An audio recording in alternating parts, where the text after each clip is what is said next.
एक समय की बात है, एक गांव में एक सेठ सेठानी रहते थे। वह बहुत धार्मिक प्रवृत्ति के थे। वह दोनों गणेश भगवान के अनन्य भक्त और जरूरतमंदों की सेवा में हमेशा तत्पर रहते थे। उनका बहुत बद्धा परिवार था, परंतु उनके कोई संतान न थी। सारा परिवार उनसे बहुत प्यार करता था, पर कभी कभी कानाफूसी भी करते रहते थे कि सेठानी बांझ है। इस बात से दोनों बहुत दुखी रहते थे।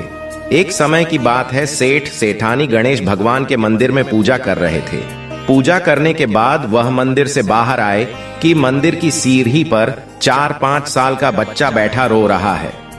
सेठ जी ने चारों तरफ देखा कि बच्चे के माता पिता कहीं आसपास होंगे, परंतु उन्हें कोई भी दिखाई नहीं दिया। वह उस बच्चे को पुजारी के पास ले आए और बोले, बाबा, यह बच्चा अकेला है, इसके माँ बाप कहीं दिखाई नहीं दे रहे हैं। शाम हुई तो पुजारी जी बोले, सेठ जी, आप इस बच्चे को घर ले जाइए। यदि कोई इस बच्चे को खोजता हुआ आएगा तो मैं उसे आपके घर भेज दूंगा। सेठ सेठानी खुशी खुशी उस बालक को अपने घर ले आई। जब कई महीनों तक उस बालक को कोई भी लेने नहीं आया, तो सेठानी ने उस बच्चे को गोद लेने का मन बना लिया और गांव के सरपंचों की सलाह से गोद ले लिया।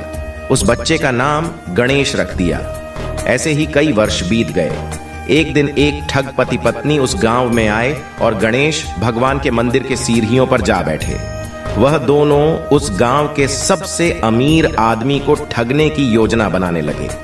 तभी पुजारी जी उन्हें सीढ़ियों पर बैठा देखा तो पूछा, क्यों भैया, यहां किस कार्य से बैठे हो?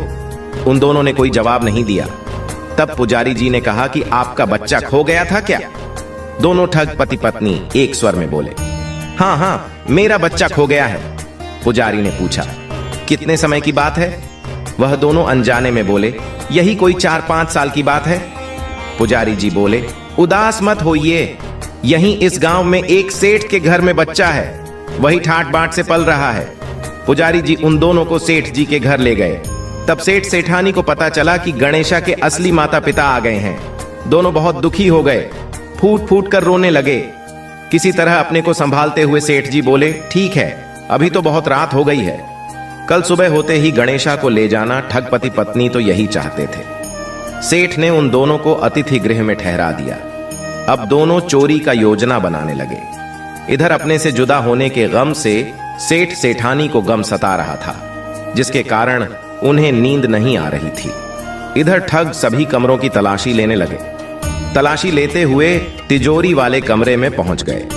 आवाज सुनकर घर के नौकर की नींद खुल गई। तब नौकर ने देखा कि दोनों अतिथि तिजोरी वाले कमरे में कुछ खोज रहे हैं। नौकर ने यह सब भांप लिया और बाहर से कमरे का दरवाजा बंद कर दिया। फिर जोर जोर से चिल्लाने लगा, चोर चोर। घर के सभी सदस्य इकट्ठे हो गए। सेठ जी ने दरवाजा खोलकर देखा तो कहा, ये दोनों तो चोर हैं, हम इन्हें गणेशा को नहीं देंगे। ठगों को अपनी योजना विफल होती दिखी तो दोनों जिद पर अडिडा गए और कहने लगे, गणेशा मेरा बेटा है। सेठ जी बोले, तुम दोनों चोर हो, हम तुम्हें गणेशा नहीं देंगे। तब यह बात सरपंच तक पहुंच गई। फिर सरपंच ने एक शर्त रख दी। दोनों पक्ष को सभा में आमने सामने खड़िड्ढा किया। अब दोनों माताओं को आदेश दिया, आप दोनों सूर्य देव के सामने खड़िड्ढे हो जाए। यह किसके स्तन से गणेशा के मुंह में दूध की धार जाएगी, बच्चा उसी का माना जाएगा। तब गणेश भगवान की कृपा से सेठानी के स्तन से गणेशा के मुंह में दूध की धार जाने लगी। इस तरह गणेश भगवान की कृपा से गणेशा सेठानी को वापस प्राप्त हो गया। हे गणेश जी महाराज, जैसे आपने सेठानी का गोद भरी, वैसे ही अपने सभी भक्तों पर अपनी कृपा बनाए रखना। कहानी अधूरी हो तो पूरी करना, पूरी हो तो मान रखना, सबके व्रत को पूर्ण करना। प्रेम से बोलो गणेश भगवान की जय हो।